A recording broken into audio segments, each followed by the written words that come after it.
Hello, welcome to dedoc and welcome to our virtual World Diabetes Day. Today is November 14th, the birthday of Sir Frederick Banting, who in 1921, more than 100 years ago, discovered insulin. It was a discovery that made him the youngest person ever to receive the Nobel Prize in Medicine, and a discovery that allowed people like you, like me, people with diabetes around the world to live. And this is why every day, on this day, on November 14th, on his birthday, we, people with diabetes, more than 500, 600 million around the world, celebrate World Diabetes Day. My name is Bastian Haug. I am the founder of dedoc. We run, amongst many other things, the dedoc Voices program. It is the largest scholarship program of its kind in the world, where we bring people with lived experience, diabetes advocates from more than almost 100 countries, 80 to 100 countries now where we are active, to some of the world's largest scientific conferences, almost 400 alumni worldwide. And today you will meet some of them. You will meet them and discover how they and how other people with diabetes around the globe celebrate World Diabetes Day, what matters to them, and what they advocate for. The theme of World Diabetes Day this year and for the triennial is diabetes and well-being, and we will touch upon this throughout.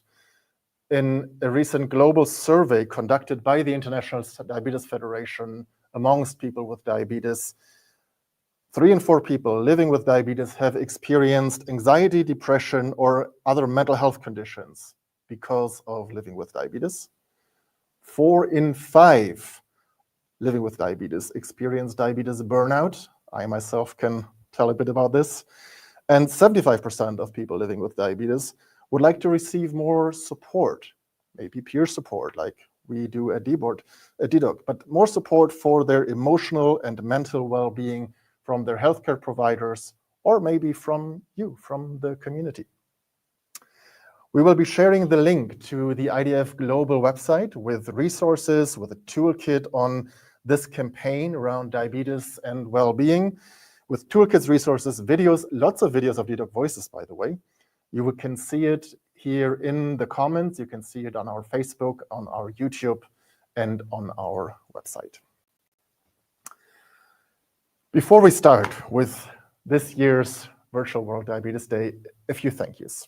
First of all, I would like to thank you for tuning in. I would like to thank the diabetes community in general, our dedoc Voices around the world who are probably currently tuning in from India and Pakistan, from all over Africa, from far away as Australia, from all over Europe and the US, of course. Wherever you are, thank you for joining. We are thrilled to be presenting to you today. We'd also like to thank our amazing speakers, especially for taking time out of this very busy day for all of them. They're all in this advocacy field. They're all part of the community, and they took time off to be here for you and with us today. So thank you for joining us. I'd also like to personally thank my amazing dedoc team who are making sure that everything here runs smoothly, who are running operations, both here in the studio, back there on social media, and some of them around the world supporting. They are the ones who make this happen. And last not least, I would like to thank the International Diabetes Federation and IDF Europe for their patronage for dedoc's World Diabetes Day, our virtual World Diabetes Day. And with that, I hand over to Professor Peter Schwartz. He is the president of IDF Global, and he will be sharing a few words of welcome. He is currently in India, so he has recorded this message earlier today. Peter Schwartz, President of IDF Global. I'm Peter Schwartz, Professor for Prevention and Care of Diabetes, and I'm the President of the International Diabetes Federation. It's a great honor to me today to welcome all of you to the virtual World Diabetes Day.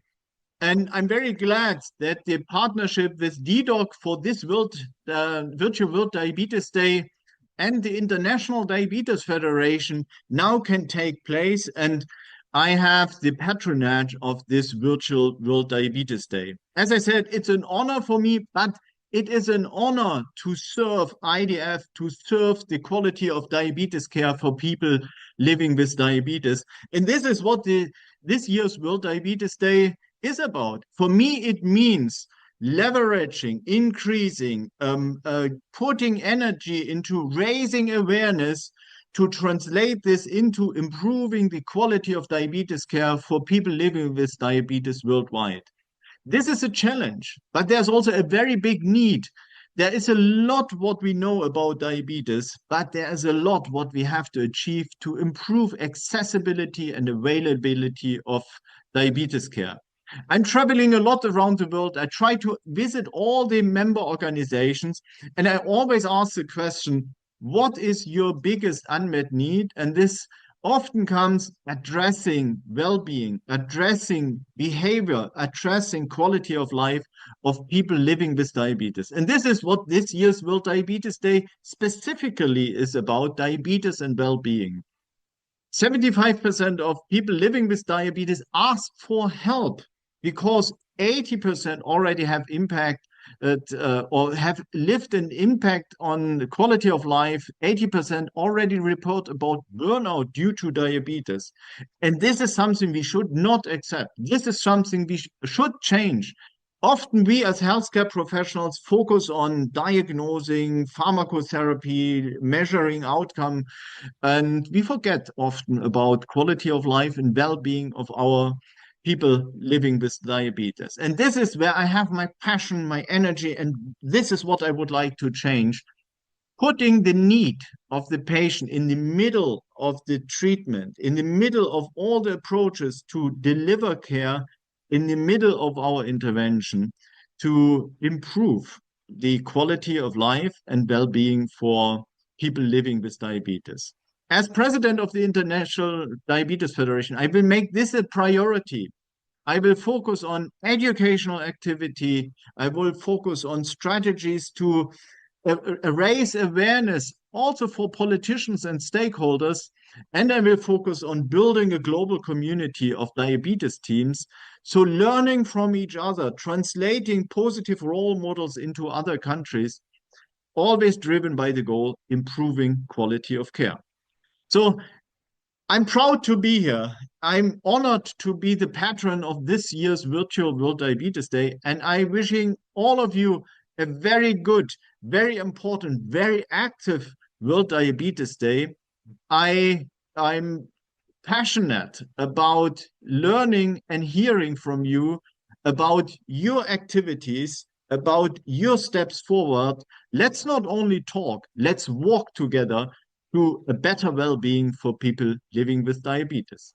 Thank you very much for your energy. Thank you for your commitment. Thank you for your actions. And that was Peter Schwartz, Professor Peter Schwartz, President of the International Diabetes Federation, almost live from India. And while he is currently probably dining with some ministers, be sure he will be watching this later on when he gets to his hotel. As I said, he is constantly traveling. As he said, he's constantly traveling to meet people with diabetes across the world, to meet with IDF member organizations, or now with governmental officials in India. And if you're interested to learn more about the International Diabetes Federation, about their work, about his work, his travels, his conversations, you can follow him. Follow him on LinkedIn, for example, or even on WhatsApp, where he has set up an amazing group where he shares pictures, videos, impressions, his personal opinions, messages, and what he discovers to then bring into the work with the International Diabetes Federation. With that, it is my great honor to introduce our next speaker, again from the International Diabetes Federation, but this time from the European region. And this is Elizabeth Dupont, Regional Manager of IDF Europe. Elizabeth, welcome to dedoc, welcome to our virtual World Diabetes Day, and also to you, thank you for having done this with us this is the 5th year we're doing this together. It's the 5th year that IDF Europe is taking patronage and participating. Elizabeth, you are with IDF Europe an umbrella organization of more than 70 organizations in Europe, in more than 45 countries. And you have been, especially these last 3 years, been super active in Brussels with some amazing campaigns, resolutions, declarations, the community pledge. I would love to hear more about it. The community wants to hear about it. Thank you very, very much, Bastian. As you say, it's the 5th time, and I don't know where to start. I'm so proud and so delighted to be with you. Very difficult to come after Peter Schwarz, who has so much energy and so much passion, but the passion is the same. Maybe I don't express it with the same level of conviction, but it's deeply the passion for the diabetes community is very much at the bottom of my heart. And World Diabetes Day is a very special day. But spending it with you, Bastian, and with the online community makes it even more special. It's some kind of magic now on the 14th of November, I believe. You already briefly presented IDF Europe, and maybe I would add that our mission is really to improve the lives of people living with diabetes and those at risk. And when we say improve the lives, we also want obviously to go beyond the numbers. It's looking at the health outcomes, but very much also at the quality of life. For us, quality of life and well-being is probably what would need to be the end goal. And if you look at quality of life, for us, we also mean that it's something which is dynamic, it's progressive. The needs and preferences changes along the time, and this needs to be taken into consideration. And as you said, and as Peter said, you have 77% of people who have experienced depression, anxiety, any mental health issue related to their diabetes. And we heard that that is an issue worldwide. And Peter said, that whenever he's meeting with member association, he asks what's the biggest need, and the biggest need is to address well-being. And there's no difference in Europe. You know it, all of you. And at IDF Europe, we recently had a survey with our member association where we looked at healthcare systems, at access to quality of care, access to treatment, medication, etc. And maybe, Jean, if you are able to share the links of the country profiles, these are very interesting information on that. But what was the major gap was indeed psychological support. It was very interesting to see that only very few countries said that they had full access and reimbursed access to psychological support. I think there was Netherlands, Sweden, Switzerland, and Turkey. I think these were the 4 ones. And these are the only ones who report that this support is available. And most of the others had a number of barriers that they would take into consideration. So, as Bastian said, we are very, very active at EU level. I'm currently in the EU Parliament. We just finished an event with Roberta Metsola, who has been supporting IDF Europe and the diabetes community for quite some time. We had the pleasure to also have VP Scaldemose, who is the co-chair of the MET interest group on diabetes within the Parliament, present with us. So there is a strong new energy within this new mandate to work on diabetes. And we know also that Ursula von der Leyen, the president of the Commission, she had a few very strong messages in her political guidelines, where she said, first of all, that she's asking for an EU mental health strategy. She's also saying that the young people needs to have their voice, and that for them, for her, one of the biggest issue was mental health of the youth. So we have 3 very strong hooks that we can work on. And I really would like to make sure that we collaborate all together to leverage these 3 opportunities and make sure that the voice of the people living with diabetes and the young people is heard at the EU level, and that we can leverage that to make changes at national level and ensure that the psychological support and that well-being is at the heart of the policies. So that's it really fits in with this overall diabetes and well-being theme, the topics that are now of specific urgency discussed in the European Parliament, in the European Commission.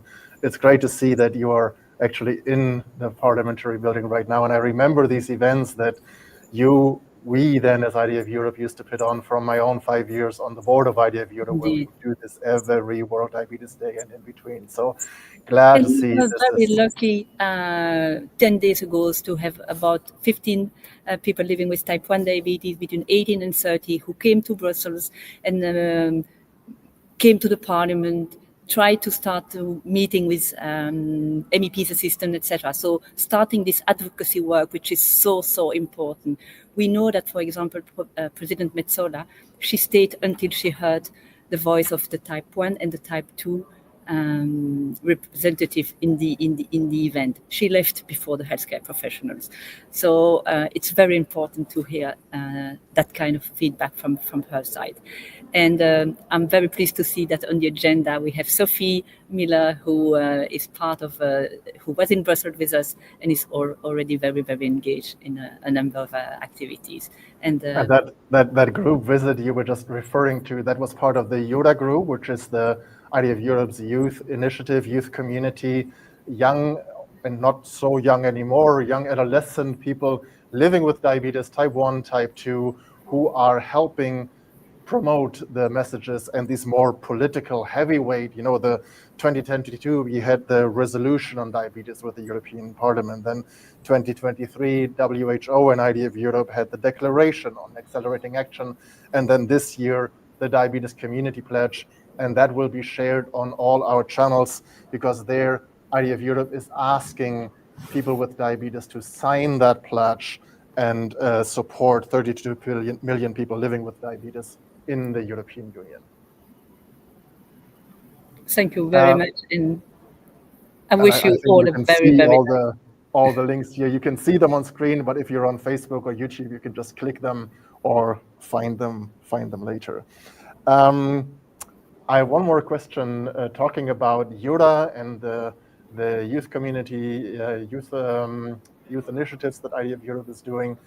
You have or will today, I'm not quite sure, also for the first time give out the IDF Europe Advocate Award. Is that already announced or is that still yet to come? No, it has just been announced. So we took the advantage of being in the parliament to hand it over to the awardee. And I'm very pleased to announce that it's Lea Leata, who is from Bosnia and Herzegovina. And she's doing an amazing job, especially to break stigma about type 1 diabetes with children. She wrote an extremely nice book, and she goes to all schools and nursing schools, sitting with the children, telling them about, what it is to be diagnosed with type 1, how you inject, etc. Making sure that, children understand right from the first age what it is. So those who have and live with type 1 diabetes do not feel the stigma and feel that they are accepted, but also all these other young children who do not know about diabetes, but feel this is something normal because they are told about it, when they are 2 or 3. So we are very, very glad to have been able to award her this first not innovation prize. The first innovation prize was for you, Bastian. Many years ago, yes. But the first Advocate Award. So great to hear that. Thank you for sharing. You said you just announced it. So congratulations also from the dedoc side. Congratulations from the global community now watching to Lea, who just received the first ever IDF Europe Advocate Award in Bosnia-Herzegovina. And she is also part of YODA, right? Yes. Wonderful. Elizabeth, thank you for joining. Thank you for joining us live from the Parliament and for taking a few moments out of this very, very busy day. I'm sure you're off to more great things there. Go talk to the members of Parliament and have them also sign the pledge and support people with diabetes in Europe. Thanks a lot, and really looking forward to collaborating with all of you, and happy World Diabetes Day. As always. Thank you. Thank you. Take care. Bye-bye. And speaking of awards, we just heard of the IDF Europe first ever Advocate Award. A couple of weeks ago, another award was being granted, and that was the ISPAD Hero Award. The ISPAD Hero Award was presented to Lakshmi Varimadhu, and I'm very, very sorry if I pronounced that wrong, but Lakshmi, please join us on stage. How are you doing? Thank you. I'm doing very well. How are you doing? I am very well. All the best for World Diabetes Day. Um, Lakshmi, Thank you. you were diagnosed with diabetes at the age of 17, and you live with sight loss, with visual impairment, which is not connected to your diabetes diagnosis, as I know. We talked quite a bit as we met in Lisbon a while ago. But it Yes. certainly influences your life with diabetes, I can imagine. I don't even want to know how it must be to, work with insulin, measure your blood glucose, and not being able to see what it shows on the screen, for example. But you do manage. First, before we talk about the award, Yes. maybe tell us a little bit about that, living with diabetes and not being able to see, for example, the blood glucose values. Yeah. Initially years, like they prescribed me insulin and vial, syringe and vial. So we don't have accessible syringes in India, and this with syringe we have to see the number on the syringe, right? And then we have to fill that syringe by taking insulin from the vial. So it was very difficult. I had to depend on someone. In school days, staff were helping, but after schooling days in the colleges and universities, it was very challenging if I don't find the like some people were helping me, some of my neighbors, friends, but if I don't find them, it was very difficult. If I don't anyone, I had to skip my meal or I had to delay my meal until I find the person. If I go with a random person and ask to fill the syringe, I was ending up with wrong doses, ending up high sugars and low sugars. It was really challenging. And Mhm. glucometer, I didn't know that I have to use glucometer. I was only testing for every 3 months, fasting blood sugars and postprandial blood sugars. Only I didn't know even about HbA1c also. So that was it. Was like glucometer when I started using it. Then reading the glucometer as I mean reading the display. I can't read that because if it doesn't speak out, it's very difficult me to know my blood sugar levels at the point at particular that time. So especially it was really challenging in the middle of night. I was living in the hostel, university hostel. I was rushing to the security person because thinking that security people anyway they will be awake. Sometimes they were not there when I needed, and I have to recheck and I have to run again to other people if there is anyone is making sound, so that I can go there and ask. I can go there and ask. So that was really challenging, and I started using voice enabled glucometer. I googled it. Somehow I found Prodigy voice enabled glucometer, and I started using it. Now these days, like glucometer are very accessible because we can connect to the smartphone. Anyway, my smartphone reads out. Like I have a screen reader installed on my mobile. Everything it reads out. So my glucometer, reading also, it comes to the respective app of the glucometer, so I can check my blood sugar levels. I'm using insulin pen to check my to take my insulin doses. So if I want 5 units, I have to rotate the dialer 5 times. By the clicking sound, I set my dose and I take my insulin injection one. I can change my needle on my own. I can change the cartridge on my own. So it's very easy now. I'm using even glucose sensor also through apps and all. I'm checking. Thank you for asking for this question. I'm just always curious and interested, and I'm sure many people who are already struggling living with diabetes can't imagine how much more difficult it must be when you can't see, especially in the beginning. I'm also on the board of the German Diabetes Association, and one of my fellow board members is also living with sight loss. So I learned quite a bit from her, and how also similar to you, how she refers and uses technology, especially smartphones, etc., to help with that. So that is amazing. But you were diagnosed at 17, so that's quite a while ago, and you were just going into that. But coming to something else, actually, you received the ISPAD Hero Award. ISPAD is the International Society for Pediatric and Adolescent Diabetes. It's a worldwide society taking care of children and young adults, or taking care of doctors and researchers who take care of children and young adults living with diabetes. And you are being awarded for your work with the ISPAD community in India. It says on the website, the ISPAD Hero Award recognizes Lakshmi from India for his impactful contributions to pediatric diabetes care. This award honors non-clinicians worldwide who develop projects that improve and transform the lives of young people with diabetes. That was the award being presented to you a couple of weeks ago in Lisbon at the annual assembly. Tell us a little bit more about your work and what this award was for. Yeah, like many of our, T1D leaders across the globe, I also work for the betterment of children and adults living with type 1 diabetes in India.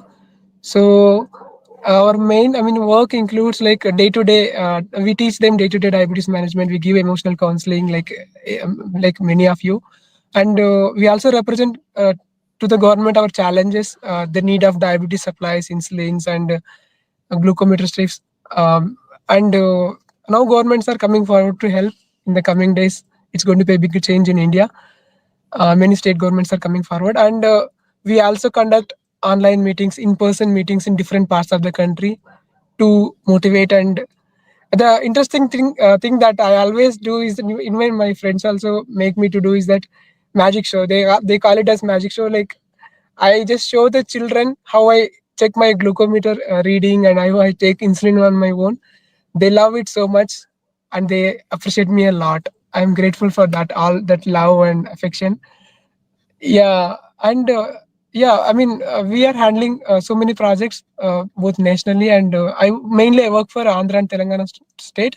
I work for Sweet Soul Society for Type 1 Diabetes, as well as Type 1 Diabetes Foundation of India. The Diabetes Foundation and the diabetes community in India.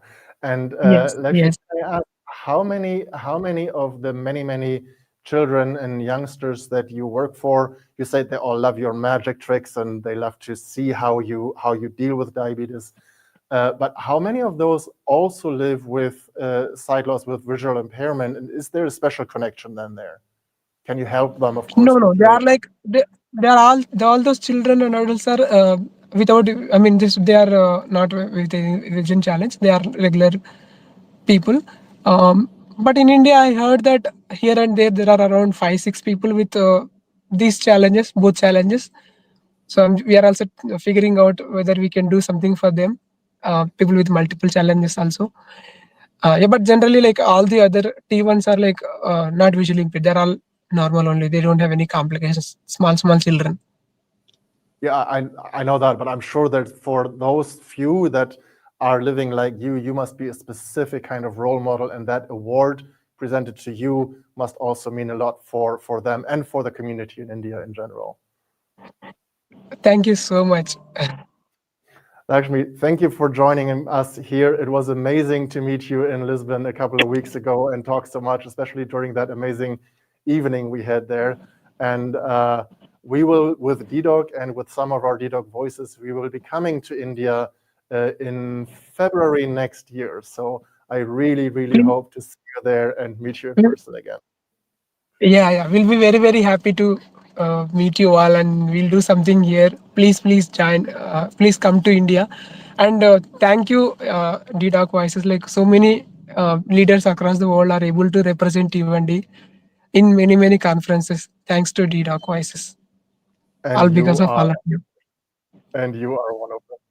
Thank you. Have a wonderful World Diabetes Day in India. I know it's late, so I guess I have to say good night now. But thank you very much for joining us. Good night. Thank you. For quality here in Germany. Yeah. That was the ISPAD Hero Award holder, Lakshmi from India, joining us live. We now go back a little bit closer. We're returning to Europe. And I am saying hello to Joanna from Lisbon and Sophie from England. Please join us. Hello, how are you doing? Hi, Happy good. World Diabetes Day. I'm good. Just, before Lakshmi joined us, we had Elizabeth, the regional manager of IDF Europe, here to talk about the diabetes resolution, the diabetes pledge, and what they are doing in the European Parliament. You are very close to that because you are also part of the EURA community, and you developed a project called Pioneer. I don't want to take anything away from you. Take it away. Tell us what this is about, please. Okay, so first, hello. we are Sophie and Joanna, and we are going to present a startup called Dioneer. We are developing with 4 other youths for the last months. First, let's introduce you the team. We are 6 youths from 6 different countries and backgrounds that we had met at IDF Youth Leadership Lab. And by sharing our journeys leading up to the Youth Leadership Lab, we recognized a shared pain, a shared need to prevent other youths from feeling the same fear, isolation, anger, and exhaustion that marked our own diagnosis. But what if there had been a community to support and guide us as we entered this new world? Such support could have helped us to embrace diabetes and feel less different, I guess. So perhaps the fear of living would have been lessened and we could have joined forces with peers our age. And today, of course, we still face tough days like everyone else, but we have gained a renewed perspective with which we want to build a safe community for young people with diabetes to connect with others. So after sharing our experiences at the Youth Leadership Lab, we started to conduct some of our own research to determine what young people need and want from a diabetes community. So we found that there's a huge amount of young people that struggle with their mental well-being since being diagnosed. And young people are often very reluctant to engage in structured educational programs or to actively participate in diabetes communities. We also found that young people often feel anxiety and fear towards going abroad and managing their condition. So with these barriers, we wanted to create a digital platform through an app where young people feel safe and have the opportunity to connect with other young people, both in their own country, in their local areas, but also internationally across borders. We don't want young people to feel any expectations from them. We want them to decide how much they want to interact with our platform and the community itself. I feel like this will take off a lot of pressure for young people engaging in diabetes communities, and it's a space away from big organizations or away from healthcare professionals and organized events where they can just engage as much or as little as they want. So with that, our mission is to create an inclusive and empowering digital community that connects young people living with diabetes worldwide. And why? To help them live confidently, taking care of themselves and embracing a fulfilling life, pursuing their own stories, their own dreams, despite of the challenge of diabetes, because diabetes don't have to limit us. Like we can go abroad, go travel, go after our dreams. And so how do we get there? Through peer support, through education, and innovative engaging tools. So first, our key strategies will be strategic partnerships. We aim to build strategic partnerships with associations and industry partners in order to establish credibility globally, as well as resources. Another key strategy will be our platform. So to create a robust digital community where users connect, share experiences, and find support. So as you can see on the slide, through the location feature to locate people with diabetes nearby, as well as through the world page where we will have news, content, and info, as well as webinars they can access. And through the networking feature, the peer support, where they can connect in peer groups, they relate with their friends, that they can connect and everything. So as well as having the app, we will use social media to reach young people and engage them with our app and our community. So primarily we'll be using Instagram to post content and to promote our app and things like the newsletter and different features that you can find on the app. We'll also be using LinkedIn to reach out to industry partners and build our community that way. We also would like to have a memorable brand identity in order to create a really strong sense of community and something that people can recognize and say, yes, I belong to this and this is what it means to me. We want people to feel valued and united, so having a really memorable brand identity is really important to us. So now we'd like to show you a video that will kind of reflect a little bit about how Dioneer could impact on the daily life of young people living with type 1 diabetes. Okay, so first trip as Dioneer? Yeah, definitely. This is behind the scenes bloopers, close and like we are Dioneer. Kind of this, and then camera roll. Okay. Which direction I should go? That direction? No, for here. Then I. We will cut, edit, and everything. Don't worry. It will look perfect. Pretend you are happy, please, and laugh.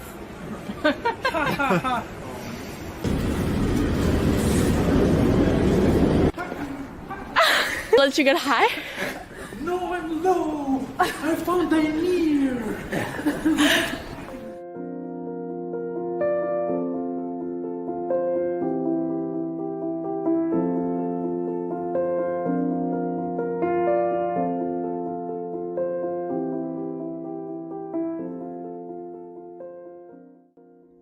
Like every good story, this one starts with once upon a time. There was a boy who lived a normal life. Then diabetes happened, and even though he thought everything will be the same, it wasn't. He wandered here and there, explored life, but he couldn't find himself. He was lost. He was surrounded by people, but he felt alone. One day, during one of his long walks, he stumbled upon a word: action. It moved something inside of him, and he decided to do something. In search for others, he found himself. Dioneer gave him new life because he was not alone anymore.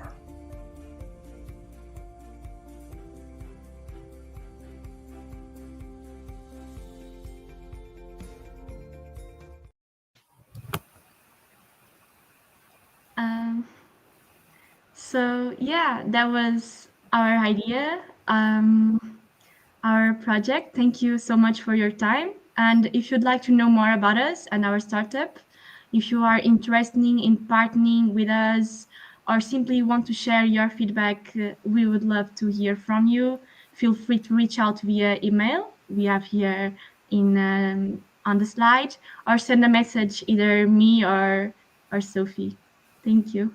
Thank you very much. Wonderful. Thank you, Sophie and Joanna. What I love about this is the many, many comments you see right now. And I actually know some of the comments and where they come from, because some of them are from dedoc Voices. So you're already, what I love is this started as an idea that I think you developed at the Yoda camp, right? And then you took it forward, the two of you, probably with some more supporters, and you're getting support now, or people reaching out to you from, there's Kyle Rose, former board member of IDF Europe, all the way over in the US. There's people, there were comments from all over Europe, from Scandinavia, from the US, from Australia, from the United Kingdom, Kath here. So all over the world, people are already reaching out. There's Miroslava, I know her as well. So people are already following, reaching out. Probably you will get a lot more comments and emails in the next couple of days. And I think the whole diabetes community is looking forward to see what this app can do for them in bringing people with diabetes closer, nearer together. Thank you very much. Amazing, also amazing video. Thank you. Thank you very much. With that, we are going to another great project and to another great dedoc voice and leader in the diabetes community, and we're going back to India. I say hello to Snehal. Snehal, please join me. How are you doing in India? How late is it right now where you are? It's around 9:15 in the night. So yeah. So just a few hours left, 2.5 hours or so left for World Diabetes Day. Glad you can join us. Yes. Snehal, you have been very, very engaged with the Blue Circle Foundation in India. You are also a dedoc voice. You spoke at one of our symposia, I think it is Pat, last year. And I think that we will link to your video from back then on the dedoc symposium so that people can find it on Facebook, YouTube, or later on our website. Snehal, can you tell us a little bit about your work with the Blue Circle Foundation in India and what you were doing there? So the Blue Circle Diabetes Foundation is India's largest patient-led NGO, and we do a lot of work around awareness and advocacy in India at all socioeconomic backgrounds, at the rural setting, urban settings, and we have the biggest community, very engaging and kind, genuine community of people who are connected on all different social media platforms. We have in-person meetups every month across 25 plus cities all across the country, and we meet up every week. On Sundays we have an online workshop which is free and open for all, and we talk about a lot of different things surrounding diabetes. That could be doctor talks, expert talks, lived experiences, and connecting with our top contributors on the Facebook group and something like that. So we do a lot of work on keeping the community engaged, and so that they do not feel alone in this journey, and they always have the support of the NGO there with them. And how do you celebrate World Diabetes Day this year? I saw an amazing video that you put out just a short while ago. Yes. So for us, I think at the NGO, we focused on diabetes all through the year. So we do not do anything special for this month. For this month, we specifically target on simple messages every single day for the entire month of November. Like people with type 1 diabetes cannot live without insulin, so we focus on the basics in this month. But talking more on the video that you just referred to, Bastian, so we were very glad to be part of showcasing our work at the Blue Circle Diabetes Foundation and how our community is involved, and how the peer support group and how this entire system functions, because for us at Blue Circle Diabetes Foundation, the community is the whole and soul of it. It's the core of what we do. And for me personally, I believe in the power of community and the power of peer support, because for me, I have been living with type 1 diabetes since 22 years. So, and I have been in my school days, through my engineering days, and throughout my job, so it's been a really long duration. And more often than not, when you are living with a chronic condition that requires 24/7 attention and support, you go through these phases of diabetes burnout. And for me personally, I have always reached back to my community, my friends who are living with type 1 diabetes, and that has always helped me to get myself back on the right track and take a better control of my diabetes management. And that power of community is also what we live and breathe at DDoc, and what you live and breathe. I sometimes believe that, it links to the topic of diabetes and well-being, because community can be such a powerful, call it treatment, call it medicine, call it something that it's hard to put it in words sometimes. If you haven't seen it, you need to kind of see it, experience it to believe it. And that's what we see over and over again with our DDoc voices, with the events we do here in Germany, but also around the world when we go to the conferences. That's what I look forward to seeing when hopefully we will bring another group of diabetes advocates, DDoc voices, to India in end of February next year, and I hope to be able to come and visit. What is the key element for you in that power, in that peer support? What makes the world go round for you? Why are you spending so many hours, days, months, years working for free as a volunteer, there's also paying it forward, paying it back, but what's the magic? Explain it a little bit more for those that have not experienced it yet. Yes, yes. I think for me, personally, it's the passion and the idea that what I have faced through my long journey living with type 1, no one else has to go through that. I think that is the core idea behind how we function here at Blue Circle Diabetes Foundation, because both me, Nupur, Rohan, and all our volunteers, we all live with different types of diabetes, and we know what it is and the challenges that we face in our day-to-day lives. I think that is one thing. And like I mentioned, I have personally benefited a lot from peer support. And I personally, I feel like once in 6 months, I go through this phase of diabetes burnout.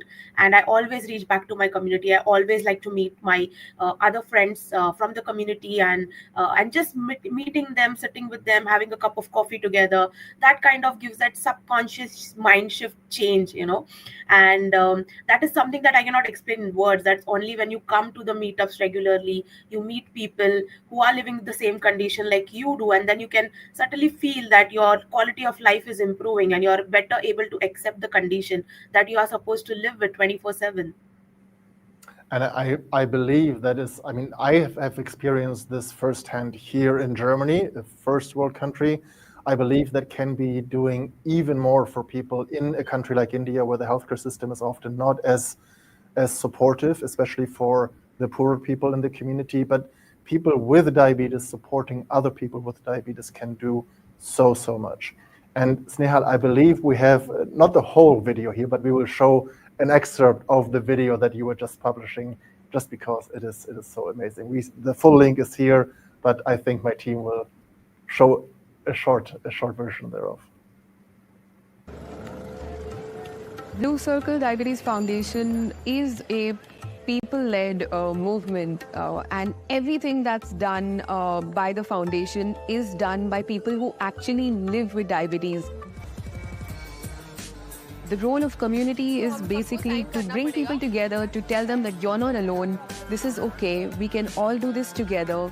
As a community leader, it is my job to make the unheard voices of the community to reach key stakeholders and government authorities, so that whenever they are implementing these initiatives and making policies for people living with type 1 diabetes or NCDs in general, our voices are there at the table and our voices are heard.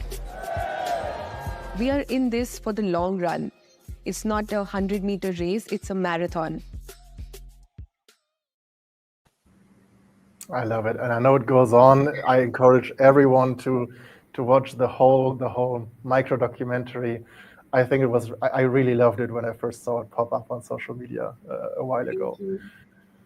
Snehal, thank you very much. We could also see Nupur in there, one of your co-founders of the Blue Circle Foundation. So it's wonderful to see also how this group of yours has been growing throughout India and delivering more impact, as many other partner organizations we have in India. It's amazing. I really look forward to seeing you there soon. Thank you. Thanks, Bastian. Snehal from the Diabetes Blue Circle Foundation in India. With that, my next speaker is Hoban Khan. He is from Pakistan. Hoban, please join me on stage. How are you doing? Hey, Bastian. I'm great. How are you doing? We are good. We're still in the middle of World Diabetes Day. For you, I guess, similar to Snehal, it is already close to the end of World Diabetes Day, correct? It is. How did you spend the day, to start off with that? How did you celebrate? What did you do on World Diabetes Day today? Well, it's always starts with community, ends with community. Today was a special day to send those little treats of memes to our friends online and the community as well. And yeah, we've been sharing and staying active with the community, sharing our lives, just the little bits of it, what's working, what's not working. Yeah. Wonderful. Hoban, you have been working, and you would like to talk about a specific research report, a research project you were doing on the rights of children with type 1 diabetes in schools in Pakistan. Take it away. Tell us. All right. Happy World Diabetes Day, everyone. So I'm Hoban, and I work with Meet Zindagi as a diabetes advocate. And this is a very special project. So at Meeti Zindagi, we're all about the person-led initiatives, advocacy, awareness, peer support. All of that is something we prioritize. And this project is about the rights of children living with diabetes in schools and educational institutes. And it's actually a personal story because when I started my secondary school is when I was diagnosed with type 1 diabetes. And just recently, I was graduated from college. And so what this includes is that a large part of our life for people who are younger and in educational institutes, they're spending 1/3 of their days in schools, in educational institutes. And the question that that brings up is how well structured or accommodating are our systems and the institutes to take care of our needs. In Pakistan, it's very difficult situation. We do community events, we hear from people, and it's a lot about discrimination that they face in schools and educational institutes. Every now and then we hear about a certain child being denied into an exam room with their insulin or with their insulin pumps. It's instances like these which make our lives harder. It's already very true that life with diabetes is very hard, but discrimination and lack of support from institutions, especially educational institutes, makes life very hard for people living with diabetes. And at the end of the day, when you talk about the root of the problem, it comes down to not enough or not comprehensive enough policy structure in place. Because even if I'm discriminated against, there should be a body that I can reach out to for compensation, for help, for protection. And the root of this project or the aim is to develop that policy and structure because in Pakistan currently, we don't have that. And before I go on, I would like to thank all of my collaborators, the peers. Zuhad helped me a lot, a wonderful diabetes advocate from Pakistan. Sana herself, the leader of Meeti Zindagi, with her advice and experience. So moving on, what happened is we started a research project. We started with surveys in our community because we know a lot about this, but it's not formalized in data. So that was the goal with this project, to reach out to the community, get their experiences in numbers. It's hard to put it into numbers, but we tried. And the way we did this is we reached out to our people through digital surveys, but also through in-person interviews because we wanted to divide the demographic population. A large part of our country is not having access to internet, not having access to the basic needs like insulin. Meeti Zindagi has a promise of insulin program that takes care of the basic diabetes needs of a lot of these underprivileged children. And we reached out to them in in-person interviews and got their experience as well in schools, in educational institutes, how or what are the challenges that they face when it comes to diabetes management. Now, just to talk a bit about the findings, it's a bit depressing, but getting this data was important. And what we learned through people is that a large population of these children or young adults were discriminated against when it came to co-curricular activities. Now we know that's a very important part of a child's upbringing or a child's development, but just because of stigma, just because of discrimination, people were denied entry into sports or other co-curricular activities because there was widespread stigma around it. We're talking about the theme of mental health with diabetes. One thing that came up very in a very highlighting way was the mood swings and the stress that people feel in these educational institutes because they're not accommodated, whether that's discrimination or lack of support. It just ended up in people feeling stressed and they had mood swings. And with educational institutes, this impacts their health and academic outcomes. A lot of people said that they were not able to focus in exams and the high stress situations because of diabetes, because of the fear that I could go low, and that leading to a lot of overcorrective measures that hurt people. At the last, what I've highlighted in red, and it rightfully deserves to be highlighted in red, was this statistic that from the half of the population that we surveyed, 25% of them were discouraged from carrying insulin or injecting insulin in particular situations. Now, 25% might be a smaller number for someone who's not in the diabetes world, but we know when it comes to insulin, restricting access to it is risking lives. So this is very alarming for us, but we're glad to get that data in because now we can act on it. Just to talk about the next steps, we've got the data. Now, the next steps for us is to use this data to advocate in our country with the relevant government bodies. So we are already reaching out to the health ministries, to the educational ministries to get their support on this momentum and sort of take that initiative, draft a policy document that enforces the basic rights of people living with diabetes. That if I'm living with diabetes, I can take my insulin pump into an exam room. It's not that I'm going to cheat with it. These are very basic understandings that we need to develop, and we're advocating for it. The other point is about awareness. That never stops.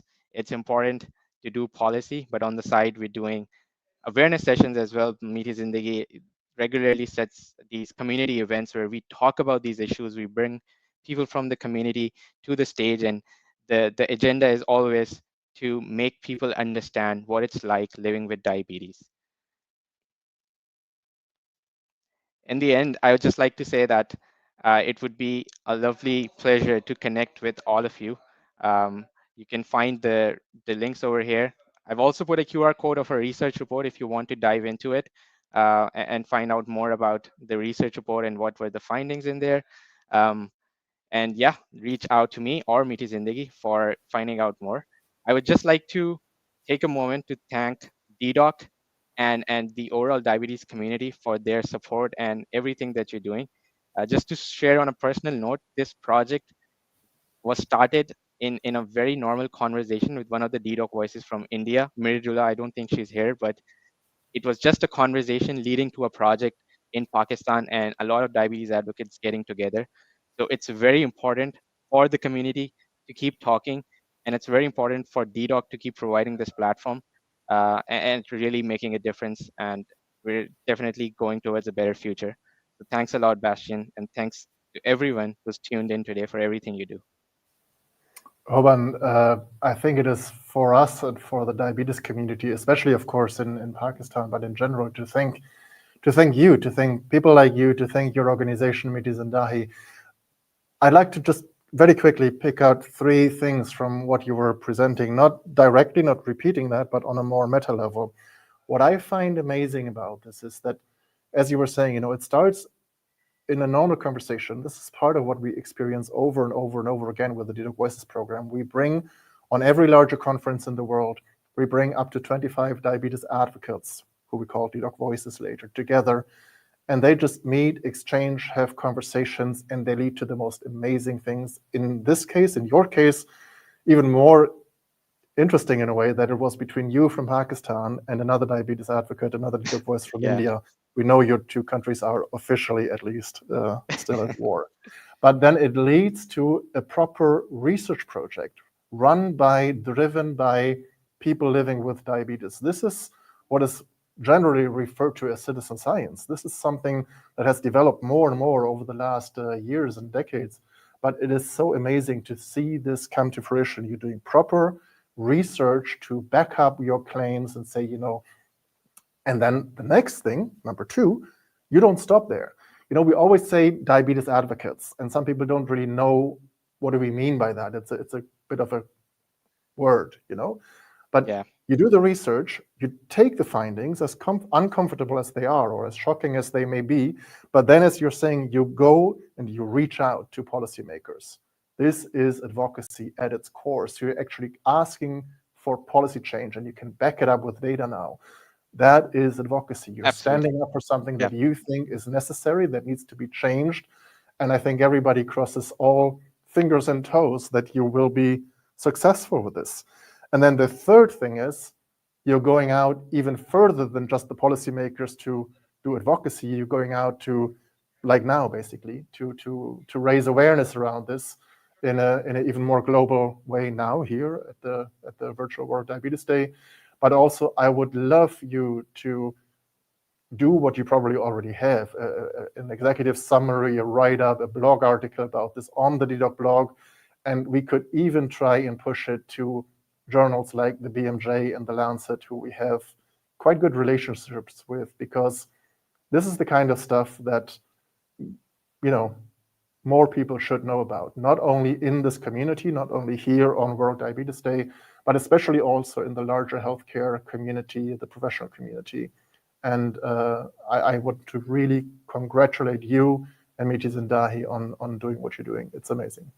Thanks a lot, Bastian, and thanks for that offer. It's already in the plans. We will be definitely coming to you with a blog. And yeah, I just wanted to take a personal moment to thank you for everything you've done. I was just having a chat with Sana, and the way you supported us with the Promise of Insulin program, and when we were having the insulin crisis, and you stepped up with Insulin for Life to provide that insulin to the underprivileged children in Pakistan. It's amazing. On every level, you're helping the diabetes community. Keep up the good work, Bastian. I really wish you best of luck. And we hope to keep seeing each other. Yeah. It goes back to you, Hoban, and your amazing team. Miti Zindahi, maybe you want to say, before we stop, maybe you want to say a few more words about Miti Zindahi, the organization. You just mentioned Sana, the founder. You have a huge team in Pakistan. You were just talking about this research, but the real work you're doing, amongst many, many other things, you're actually together with organizations like Life for a Child, like the Helmsley Foundation and Breakthrough T1D, who are supporting on the back end financially, and with now Insulin for Life, who stepped in when there was a crisis or a delivery shortage, basically. You are actually bringing insulin to children with diabetes in need who would otherwise not have access, not have funding, not have the resources. Tell us a little bit more about the real work you do beyond just the research project, now that you bring it up. Absolutely. So really, Meri Zindagi is all about people with diabetes and their needs and enhancing the state of diabetes care. Now, unfortunately, we talk about advocacy, but at the end of the day, the biggest need is insulin. And in Pakistan, where the minimum wage is hardly $100, what happens is that a lot of our population, and the rural population especially, is deprived of that privilege of insulin. And so Miti Zindagi has taken up that initiative with our Promise of Insulin program, where we have almost 1,000 people on the board who are being supported with insulin, with their diabetes supplies, with health checkups. And all of that done is through donations and international collaborators who are helping us achieve that. And it's not just the only thing we do. On the side, we are doing awareness, advocacy projects, and a lot of things that come back to the community. And it's very important because in Pakistan, we don't have that level of support from the government. So we reach out internationally, and it has been amazing working with dedoc and other international communities that have helped with their advice, with their wisdom, and also with their resources to help us establish this base in Pakistan. It's really precious, especially when I think about dedoc, the opportunity for our advocates to go into these international conferences and bring back their experience into Pakistan and start their own projects. It's just mind blowing, and I think that's an amazing thing that you've achieved. Working in India, working in Pakistan, very similar stories. So yeah, kudos to you, to the diabetes community. And yeah, if anyone's interested to hear more about it, you can reach out to us. You can reach out to me, and we'd love to have a conversation.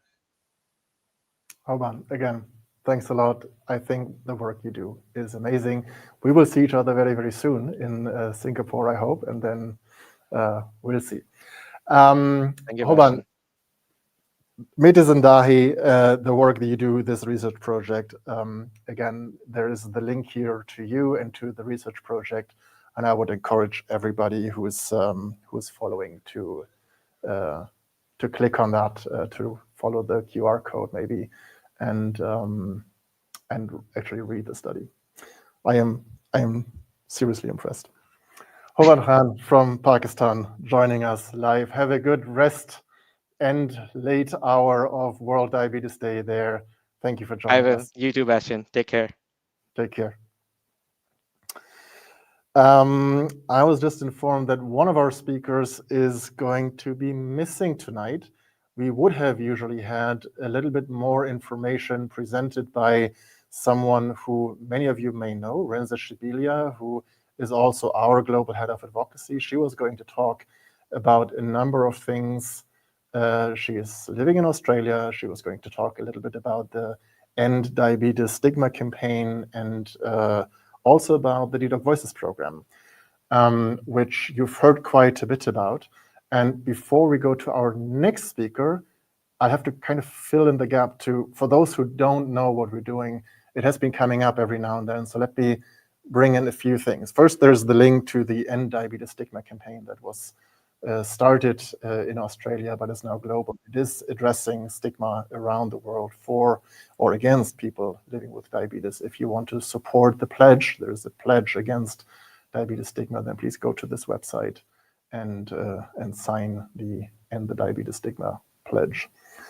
But before we go to our next speaker, and to give a little bit of context, the dedoc Voices program, as Hoban was also saying, because he's part of the dedoc Voices, as Snehal was referring to, and others, is a scholarship program that brings people like Hoban, Snehal, and many, many others. Like I said, we have more than 400 alumni now, I believe, around the world in almost 100 countries. I don't have the exact number right now, but it was, last time I checked, it was already beyond 80. And we will be in Singapore at ATTD Asia in just a couple of days. We're flying, or I am flying on Saturday. I'll arrive there this Sunday, and we're bringing almost 20 advocates from Singapore itself, from Vietnam, Laos, Cambodia, also India and Pakistan, Japan, missing 2 or 3 countries, to that conference. We do this with a number of conferences. ATTD is the Diabetes and Technology Conference, global. EASD is the European Diabetes Conference, the largest in the world. ISPAD, we already mentioned, for the Society for Pediatric and Adolescent Diabetes. We also bring diabetes advocates to ADA, the American Diabetes Association's annual meeting, to Diabetes UK in England, same thing. And as I already said, we are hoping to, for the first time ever, be present in India early next year. And we bring up to 25 dedoc Voices, diabetes advocates, to these conferences so that they can participate in scientific sessions, lectures, where the top researchers in the world are presenting what's currently happening in research, in treatment, the news that are really coming out.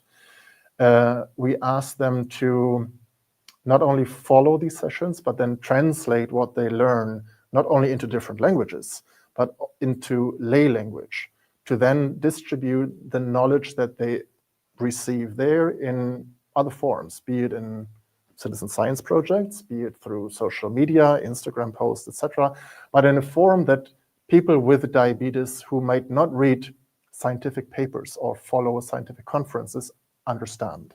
What matters is the question. What matters to someone like me, to someone like you if you have diabetes, and what you should know about. We also have the dedoc Symposium, which is called What We, people living with diabetes, What We Wish You Knew and Why. The main mantra of the dedoc Voices program is to pay it forward. So we bring people to these conferences, we empower them to meet, listen, learn, network with other dedoc Voices, and then we see what comes out of this sometimes, and then go back home and do something with whatever they have learned, taken away, contacts, network, etc. And we see that happening over and over and over again, that amazing things happen, not through dedoc. That's why I'm always a bit hesitant when people say thank you, because it is not us actually doing anything. It is these amazing advocates from around the world who go back home, and then a year later, sometimes we hear from them, and they are amazing, and they do something on the ground. With that, one of the dedoc Voices I just got to know a couple of weeks ago is Lorena Free from South Africa. And I would like to now ask her to the stage. Lorena, how are you doing? Hi, Bastian. Very well. How are you? You are, although very, very far away, South Africa, almost in the same time zone, right? So we're still kind of good in the late afternoon of World Diabetes Day. Yes, we're still Lorena, celebrating all the way. Of course you are. Aren't we all? Lorena, we just met for the first time at the ISPAD conference that was just mentioned, one of the major conferences we serve globally. This year it took place in Lisbon. Next year it will be in Montreal in Canada. It's every year it's somewhere else. And two things I thought were amazing. You didn't come by yourself, you brought your husband, who we at dedoc would refer to as a person with type F diabetes, or type F diabetic, where F stands for family and friends.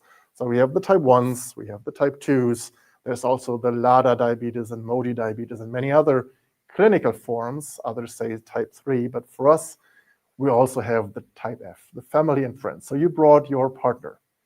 And not only did he come to support you or to visit Lisbon, no. He is a musician and he brought his guitar, and he was amazing, not only for our group, but he was just rocking ISPAD, playing live, improvising during the ISPAD Hero Award presentation. We just had Lakshmi here, who you also met there. That was amazing. Thank you for bringing him. Best regards to your husband. Thank you so much for welcoming him. He loved it. It was amazing. It was amazing. And I saw that you also did concerts in the middle of the markets of Lisbon there. Yes, that was a wonderful experience. The second thing you brought with you was a game. And I was supposed to bring it with me today, and I unfortunately left it at home, but I know we're going to talk about this. And I will hand over to you, because my team said it's a bit of a surprise, Bastian. They wouldn't really tell me what's happening now, but they said be ready to just hand over to Lorena and she will take it from there. So that's what I'm doing now. Fear not, Bastian, fear not. I brought the game along. Thank you for the opportunity to speak. The crowds that I usually speak to are quite intimidating. They are curious. They have many questions, yet they think they know all the answers already.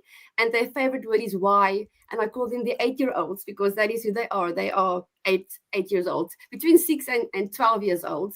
And I visit their schools, the schools where there are children living with type 1 diabetes. And then I educate the kids about the warning signs of low blood sugar, because that's an immediate threat in the classroom, on the playground, while they're playing sports. If a child experiences low blood sugar, the people around them should know what to do. So my whole aim is to create more comfortable environments for people living with diabetes. And that is where the game comes in.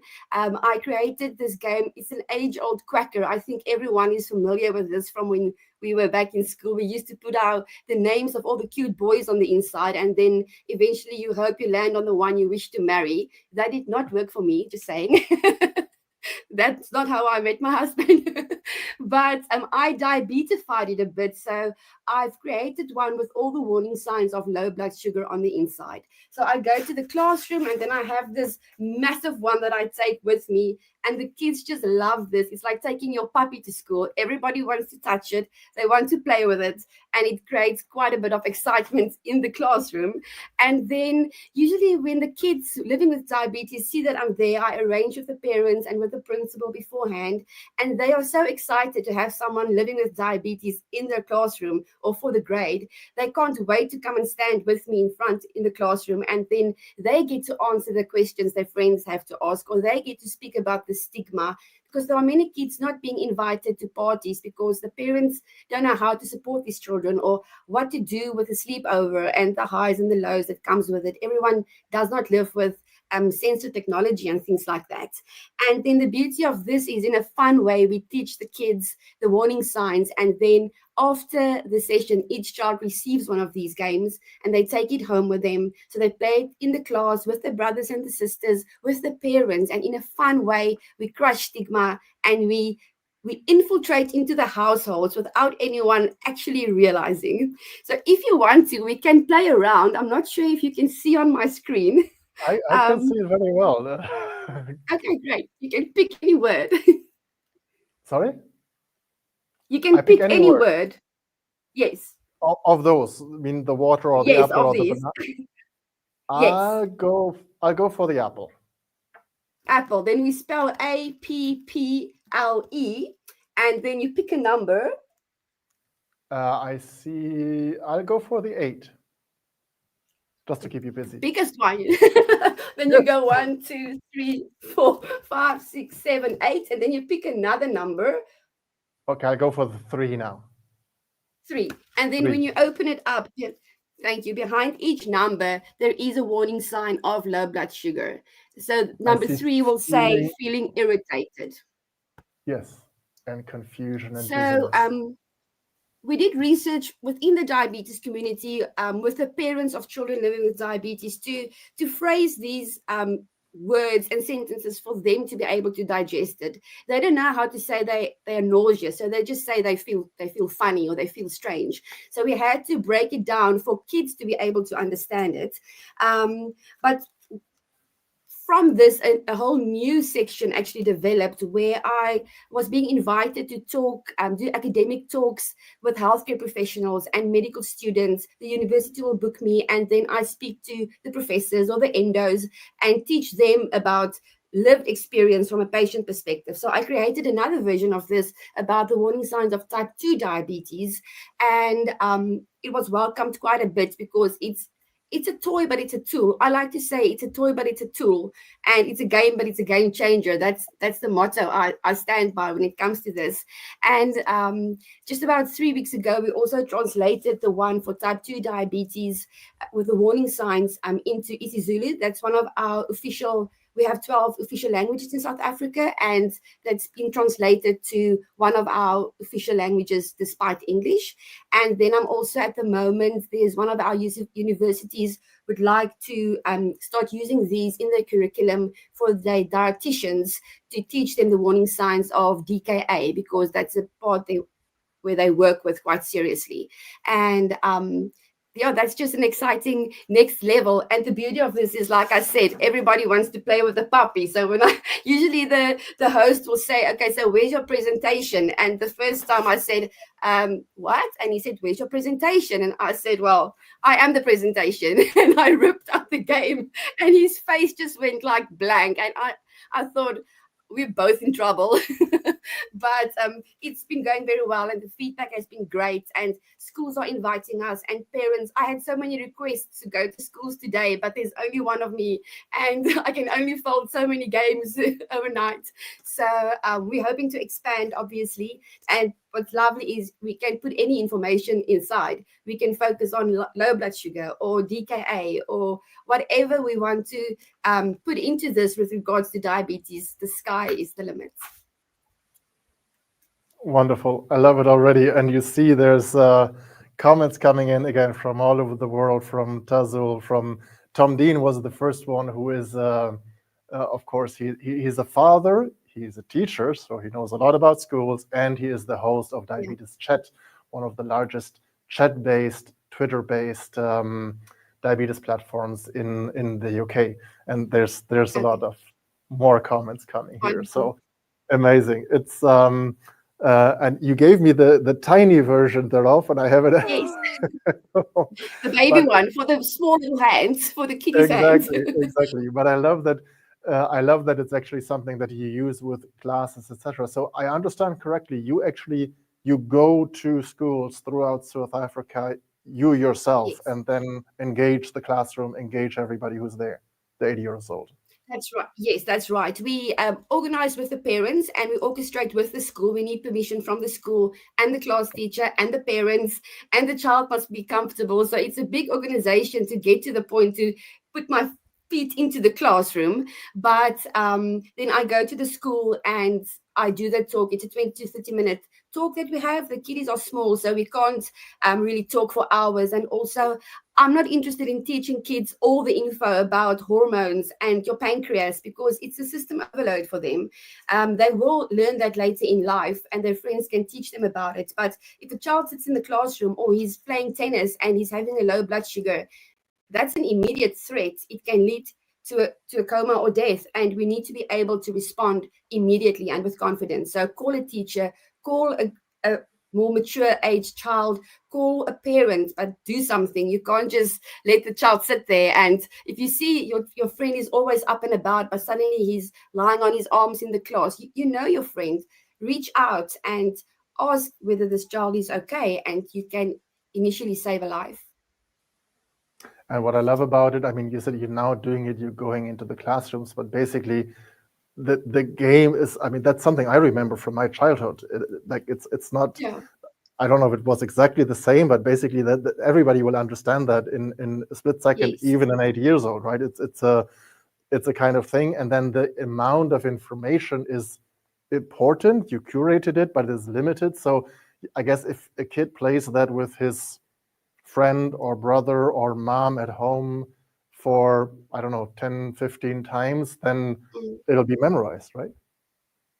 Exactly. My favorite part is when I'm done with my talks, the teacher usually hands it out and they'll have a break time and we pack up the sound system and we do our final goodbyes. And when I walk out, the whole playground is playing with this game. I only gave out 40 or 50 in the classroom, but they're all bundling up and circling, and that makes me the happiest person on earth because it's one game, but it's a crowd puller. So it's 4 to 5 kids getting together and they interact and they engage. Whether they know the child living with diabetes doesn't even matter at that stage, but they are learning the information. And if they throw it away after a week, that's fine, but they'll remember the information because they'll be following this for many years to come, and they'll always think of the one about diabetes awareness.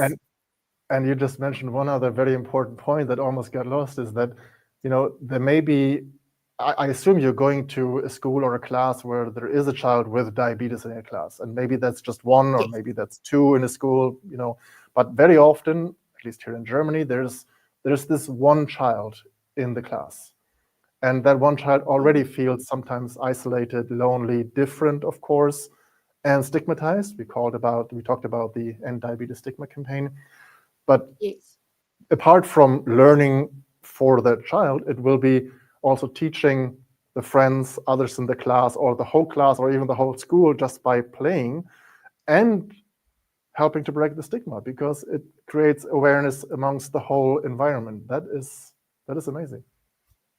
Thank you so much. What usually happens is I open the floor and the kids can ask any diabetes-related question. So that's a very difficult area to tread in, because they come with the weirdest things that they say. And if the one raises his hand, he will say, "My grandfather had diabetes." Then suddenly everyone's grandparents had diabetes and the hands just pop up. So I need to manage them accordingly.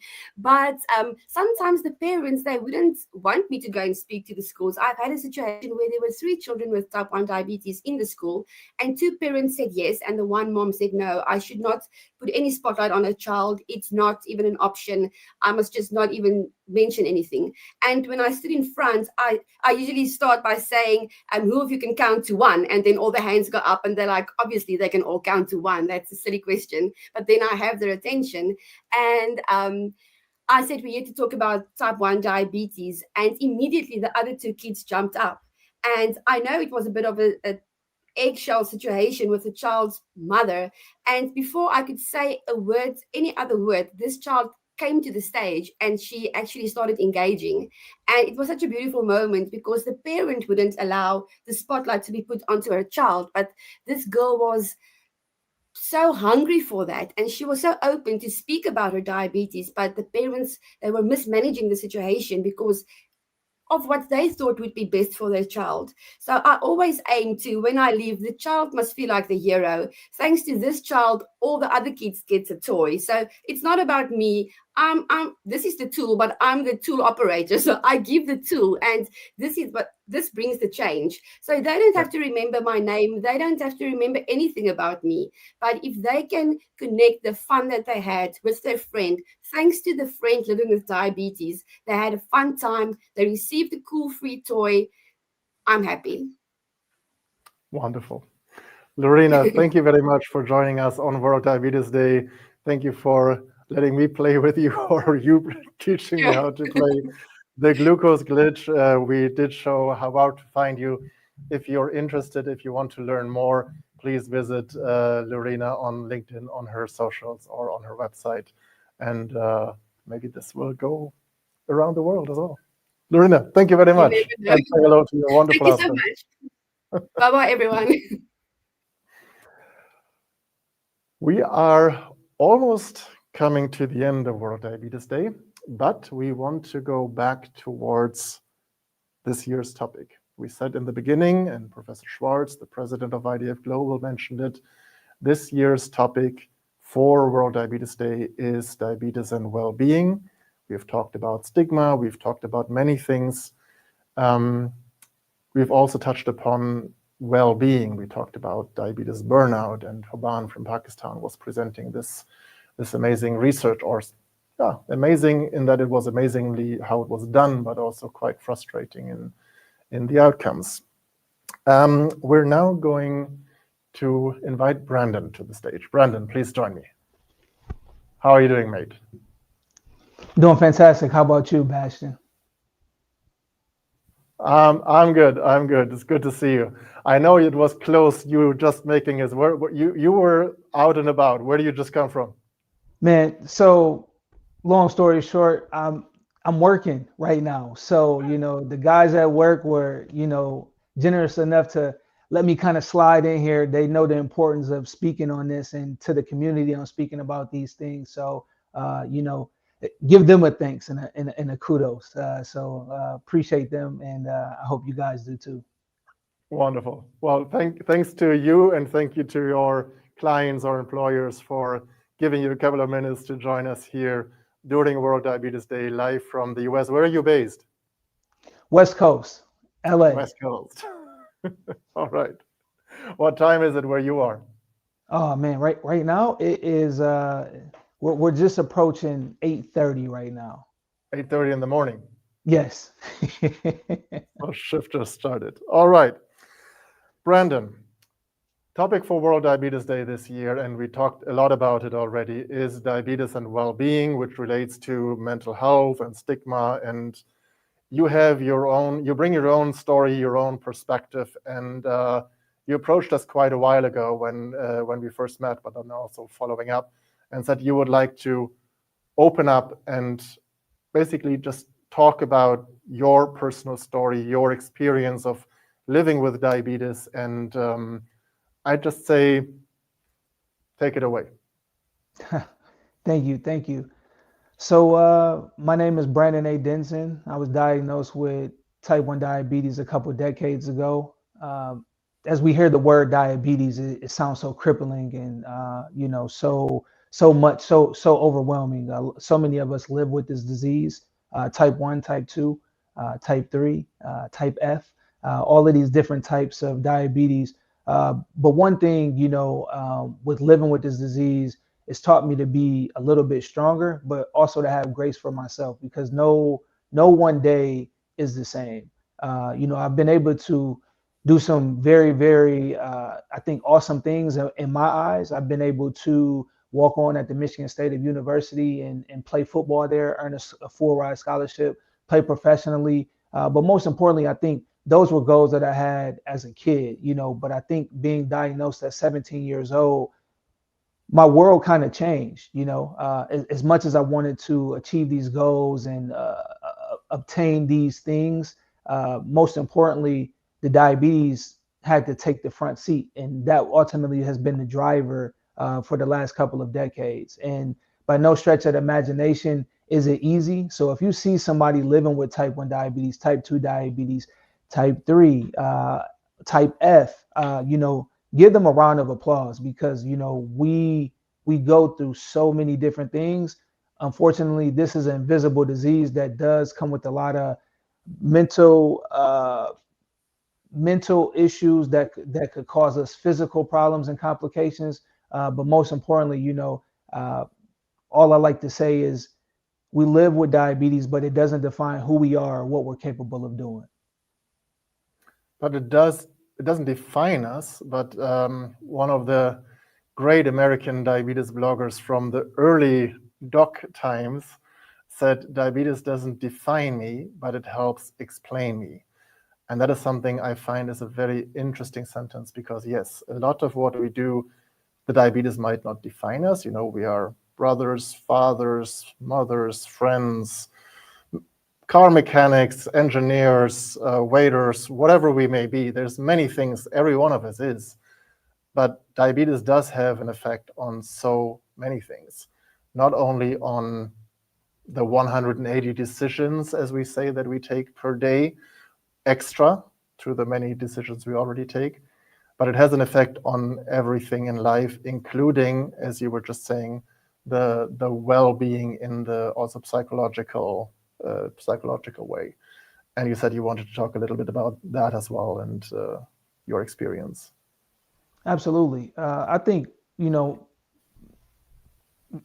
don't think it's, if we're looking at the screen right now or listening or whatever, I'm Black. I'm African American. However you want to state that, however you want to put that. The reality of it is the communities and the demographics that I come from, we don't talk about mental health, right? We don't talk about going to go see a therapist. We don't talk about making sure you're taking care of yourself with self-care, whatever that may look like. Self-care could look like yoga. Self-care could be therapy. Self-care could be going down to the Pacific Ocean and looking at the water every Monday. These are things that we have to talk about, because coming from where I've come from, and I haven't had it as bad as maybe some of my friends, but that doesn't mean that it's been an easy road. We all come from different backgrounds, different demographics, different social economic backgrounds, which play a huge role into living with this disease. But the most important thing that we have to understand is that it's okay to take time. It's okay to step back, because a lot of the things that we go through, people don't actually see. If I tell somebody that I have diabetes, they say, "Oh, you don't look like you have diabetes." And one thing I want to be like, what does diabetes look like?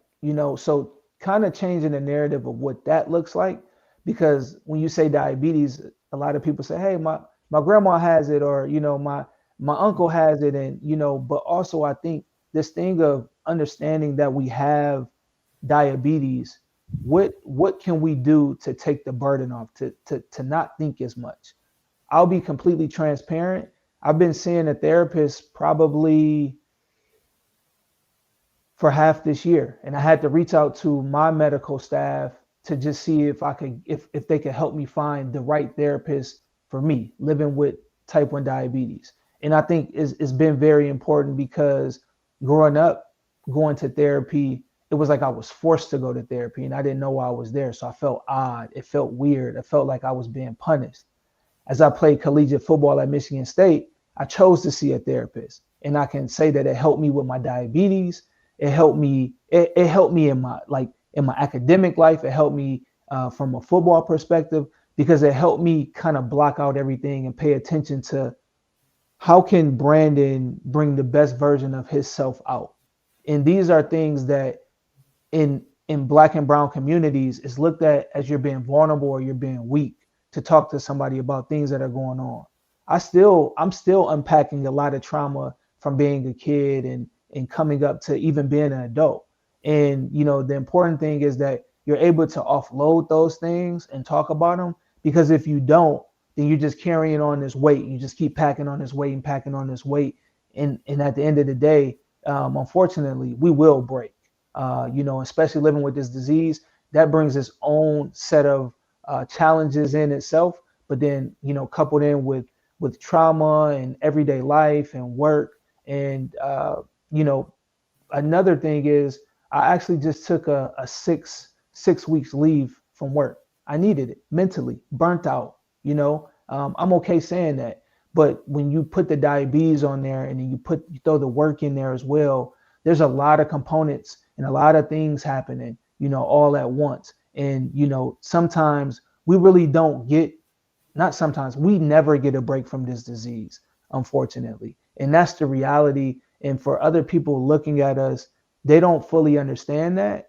So it is a mental. And if my mental or your mental is not right, then it's going to have an effect on you physically, which is going to put you into a slump to where maybe you're depressed, you don't feel well, you're not motivated. And these are things that it's okay that those things happen, but you have to acknowledge it and be conscious of it and look to want to change those things. And it's okay to be vulnerable. Yeah. And thanks for being so open about this, Brandon, because you said one very important sentence in the very beginning where you started saying, you said, we don't talk about this. And I think you were referring to we as maybe your specific US Black American community, but I think it is also true for people with diabetes in general. Many people don't like to talk about it. There is stigma, especially in countries where stigma is even higher. Many women don't want to talk about it because, it might make them or they may feel that they are at a disadvantage. Many men in general, I think, don't talk about it because men in principle, I think, are just pretty shit at talking about health issues. Women are much more open to that. We don't, in general, don't talk much about health. We don't often take care of our health so well. We definitely don't like to talk about mental health. And I can imagine when you were saying we, you meant even more so in your specific circumstance, being a Black American in the United States. That might be, I can't say, but I think that was what you were referring to, right? We don't, when you said we don't talk Yeah, I about it. mean, we're no stranger. We talk open, so yeah, at the end of the day, I can speak for everybody because I represent everybody, but I also represent a specific subcategory of people too living with diabetes. I formerly used to say I am the face of diabetes. Some people took that one way and they looked at it, as me calling myself the face of diabetes. But the reason why I say I am the face of diabetes, because I am the face that you're not used to seeing. I'm the face that you're not used to hearing talk and advocate. I'm the face that you're not used to understanding and seeing on whether it's a CGM ad or it's a pump ad or it's a insulin ad, because at the end of the day, if there's no visibility in nobody, if I can't see somebody that looks like me doing what I want to do or I want to accomplish, then you may step back. So to be full force and to just jump out there, for me, has always been the thing. When I got involved in the diabetes community, unfortunately, I didn't see anybody that looked like me. This is from working with nonprofits. This is from speaking on stages. The reality of it is, it's important for us to be seen, for us to be vocal, but also for us to be able to connect with other individuals. You may be from India, you may be from Japan, you may be from all around the world, but one thing that we have in common is we live with diabetes. And at the end of the day, it's our job, most importantly, to make sure we're connecting with the individuals that go through the things that we go through. They're going to be highs and lows, no pun intended. But the reality of it is, there is somebody that looks like you. There is somebody that has been through things just like you. And the most important thing is, there is a community for people that look like you to connect to, and beyond just that look like you as well. Yeah. And can I ask you a final thing, Brandon? You said you were diagnosed at 17. Were you immediately telling people, friends, you said you were a professional on your football team in high school first, then got a scholarship, so you went professional. Did you tell everyone in the beginning? Did you keep it to yourself? How did you deal with that in the early years? Oh man, that is a great question. So I'll be honest, I've always been pretty open. I'm the oddball of them all, but I take that and I wear it as a badge of honor. I'd rather be different than be the same.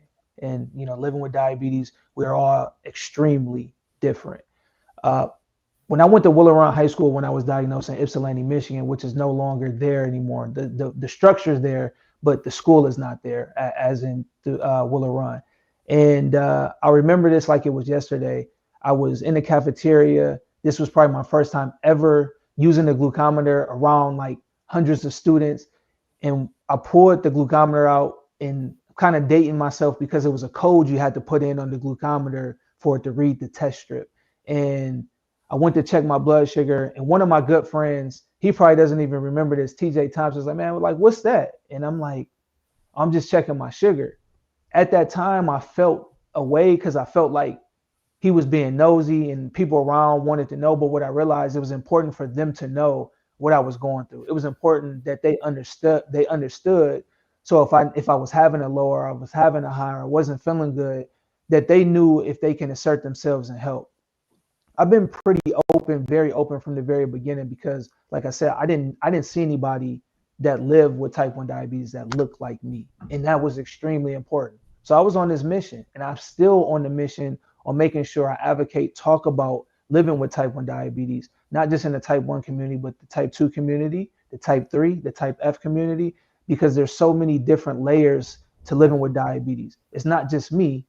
You got to think, if there's a parent that lives with it in their or their kid has it, unfortunately, that parent you might as well say they live with it too, because they have to care for that kid. You know, they have to care for whoever it is that has that disease. But for me, I've always been very open on speaking about my diabetes, because I think it's very important that people know that I have it. And if that's the separation from building a relationship with individuals that I have diabetes, whether that was in sports or whether that was just in everyday life, building a relationship and that affected to build that bridge, then that probably isn't somebody that I wanted to be associated with. Brandon, thank you very much. You said two things in the very beginning as well. You said, diabetes is invisible. You don't see how does someone living with diabetes look like. You also said you believe that it made you stronger. I think many people living with diabetes feel that way. It might take a while to get to that conclusion, but I certainly do. I would like to thank you for speaking from your lived experience, for being so open on this very, very open, it's World Diabetes Day. There's thousands of people watching this around the globe right now. It takes guts to, come here and talk about something that is very personal, very emotional. You made yourself vulnerable in a way, but you're sharing this, and I think it is a very important message. There's one thing that I always think about when I think about the non-visibility. I grew up in a small town in northern Germany. I didn't know anybody else with type 1 diabetes when I got it. I mean, but here's the thing. If you take type 1, type 2, and all the forms together, we know that on average, regardless on where in this world we are, sometimes it's more, sometimes it's less, but on average, pretty much 10% of the population have one or the other form of diabetes. So I always tell myself, when you go in a supermarket and there's 100 people in there, and you grab your favorite orange juice and you turn it around to look at the back for the carbs, or you take your cereal and you turn it around to look at the carbs to decide which one to take, or there's probably 9 other people doing exactly the same. You just might not see it because it's just this one movement more, couple of decisions, calculations, etc., mental burden, blah, blah, blah, blah, blah. But you don't see that. It's one of the reasons why I wear this blue circle pin so much of the time, because I always hope more people with diabetes would wear it. It is the global symbol, not only for World Diabetes Day, but for the condition of diabetes, same as the red ribbon for HIV/AIDS that changed the complete picture many, many years ago with Freddie Mercury and the Wembley concerts, etc. I wish everyone living with any form of diabetes in the world would be wearing this blue circle, so that next time you go to a supermarket, you might not see this, but you might see 9 other people wearing a blue circle pin, and that might make things more visible. Brandon, thank you for joining us. Thank you for being with us. Thank you for taking time off work. I know you have to get back there, so have a great day. West Coast, USA. Absolutely. And long Bastian, time to celebrate World Diabetes Day ahead of you still. I want to say thank you for everything that you've done, every opportunity that you've been able to provide and bring me in on. I want to thank you for extremely. I don't think I know you get a lot of praise, but I want to be the one to say it on the stage. It has been a pleasure to meet you, and I am glad that I've met you and all of the dedoc voices and through the opportunities that you have provided through dedoc voices. Thank you. Brandon, as we always say, pay it forward. Don't thank me. Take that, whatever feeling it is of gratitude that you have, turn around and give it to somebody else out there who needs it. That is the best way you can thank me, thank us here at dedoc, thank our team, thank the other dedoc voices. Pay it forward. Take whatever you feel right now, go out there, help somebody else, do something amazing. You already are. Thank you very much, Brandon from West Coast, USA, who still has a long World Diabetes Day ahead of him, while others are probably falling to bed now or already asleep. Talking about visibility and talking about raising awareness and making diabetes more visible, there is something we will leave you with at the end of this, so don't run off yet. But with this, our international edition of the virtual World Diabetes Day is coming to a close. Again, I would like to thank all of you for watching, for staying up late at night or getting up very, very early. I would like to give a huge shout out once more to all the speakers for taking time out of this super important day and being here, with the tech briefings beforehand, with all the conversations we had, and joining us on World Diabetes Day to run this program for you, for the viewers. And I would like to thank again the amazing team dedoc who has been running everything here. None of this would be possible without support from especially Morgan and Tebe in productions in the studio, and Heike and Leonie and Jean sitting over there, but also our international crew, be it Mia in Croatia or Anna in Spain or Renza in Australia, although she's probably fast asleep right now. Everybody at dedoc is making this possible. Thank you to the team. And again, thank you to the International Diabetes Federation and the International Diabetes Federation Europe for their patronage for supporting Virtual World Diabetes Day by dedoc. I said we will leave you with something special. We will end with impressions of our hot air balloon flight across Berlin. You might have heard of the Blue Balloon Challenge. The Blue Balloon Challenge is a diabetes awareness campaign that has as its slogan, making the invisible visible. So exactly what Brendan was just talking about. Making the invisible visible through the Blue Balloon Challenge. If you want to know more, visit blueballoonchallenge.org or Medtronic's website. Medtronic is the company behind this campaign. dedoc is their community partner, making this campaign possible in the community and reaching more people. And one of the things we did together with Medtronic is we bought a hot air balloon. Of course, it's blue. And last Saturday, to make the invisible visible, we flew all across Berlin on a beautiful day.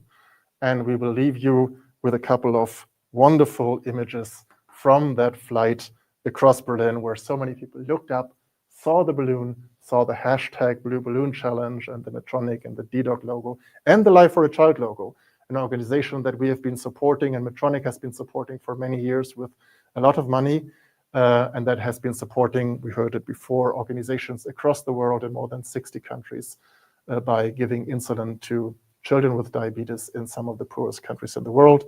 This year, the Blue Balloon Challenge is raising funds for Breakthrough T1D, formerly JDRF. So taking a picture, watching the Blue Balloon Challenge movie that you can find on our websites and on blueballoonchallenge.org actually also helps raising funds and raising awareness.